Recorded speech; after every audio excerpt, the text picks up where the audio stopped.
Hello, wizards, warlocks, and warriors. Welcome to Multiverse.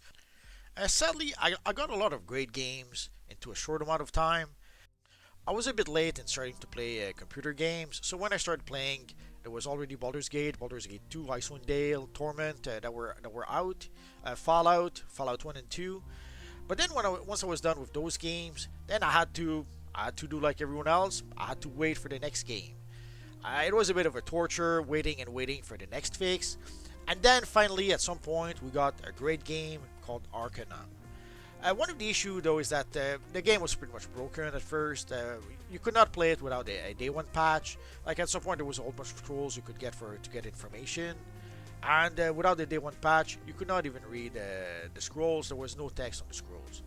So sadly, it's a trend that's been going on for quite some time now, where a lot of games are pretty much unplayable out of the box. You pretty much need a day one patch in order to be able to play those games. It's sad, but it's been like that for a while now. But despite everything, Arcanum was a great game. Once you got the day one patch, Arcanum had a great setting, some great characters, a great story, a great intrigue.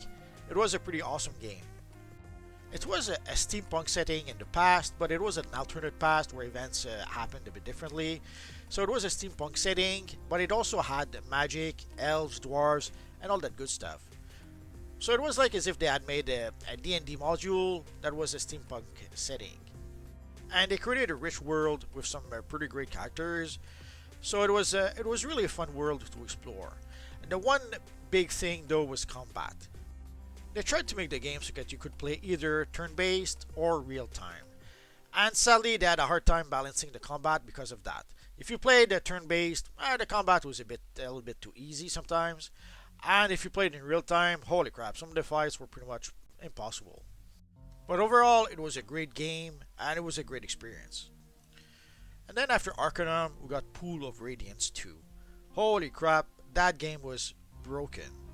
Although it was a great learning tool, it was a great tool to learn how to bypass bugs, and even better yet, how to go into the various files and sometimes edit some of the code so that the game would be playable. Right from the start, one of the big issues you had was that it wanted to install the game by default on the C drive. Sadly, at the time, a lot of my friend gamers had suggested that I make a C drive only for Windows, and I put all my games on a D drive. I created a fake D drive on my drive, and that's where my games would go. Sadly, Pool of Radiance did not allow that.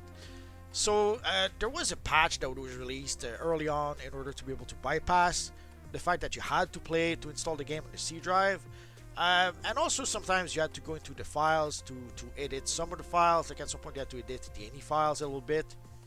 And sadly often the game also would crash. There's a few places in the game where the game would crash, and it would corrupt the saved file. So at some point you had to realize that you had to delete the latest save because the latest save was corrupted, but also sometimes you had to go back 2 or 3 saves because it would corrupt the save file, but then it would also sometimes corrupt the previous 1 or 2 save file as well.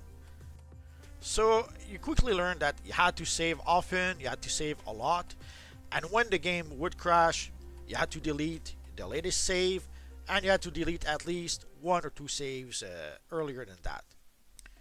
So it was a bit of a nightmare to play the game at first, but once you were able to get used to it, when you were able to figure out how to bypass all the issues, it actually was a pretty fun dungeon crawl.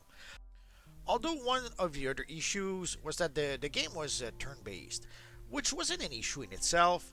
The real issue is that sometimes they would have, let's say you would encounter zombies, and you would encounter a dozen zombies.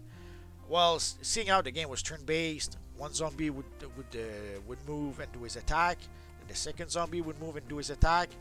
But in order to add some flavor to the game, they had the zombies move very slowly. And but somehow, even though they were moving very slowly, they could move a really long distance.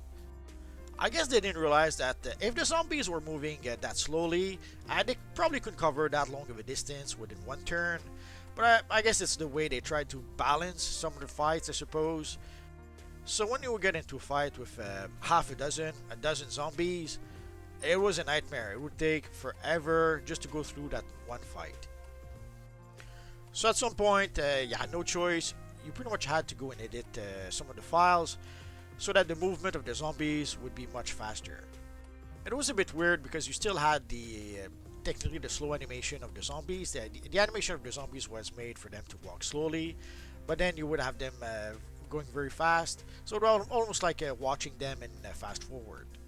But it was either that or you watched the zombies walk all the way across the screen at a very, very slow pace.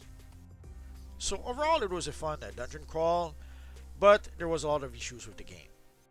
And then after that, we had the Temple of Elemental Evil. Overall, it was a fun game. It had a few issues. Apparently, at the last minute, Wizards of the Coast decided to change the rating of the game. At some point in the game, there was like some sort of bordello or something like that. And seeing how they did change the rating, well, they couldn't have that anymore in the game. So apparently at the last minute, at the very, very last minute, the devs had to go in, remove a whole bunch of stuff from the game, and sadly it did break the game a little bit in a few places. And also, it did make the game feel a little bit empty sometimes. Although part of that was also due to the fact that basically what they did was they adapted an already existing module. The Temple of Elemental Evil was a very popular module in D&D. Heck, I played that module way back when, and it was a pretty fun module. Sadly, it would seem that the devs at the time only took that module and adapted that module, and they did not really add to it. They pretty much should have added more quest or more story to the module, as opposed to just taking the module as it was. I guess they didn't realize that when you played the original module, the Dungeon Master could add to that module if he needed to. Sadly, it's something that they did not do with the game, so it felt a little bit empty sometimes.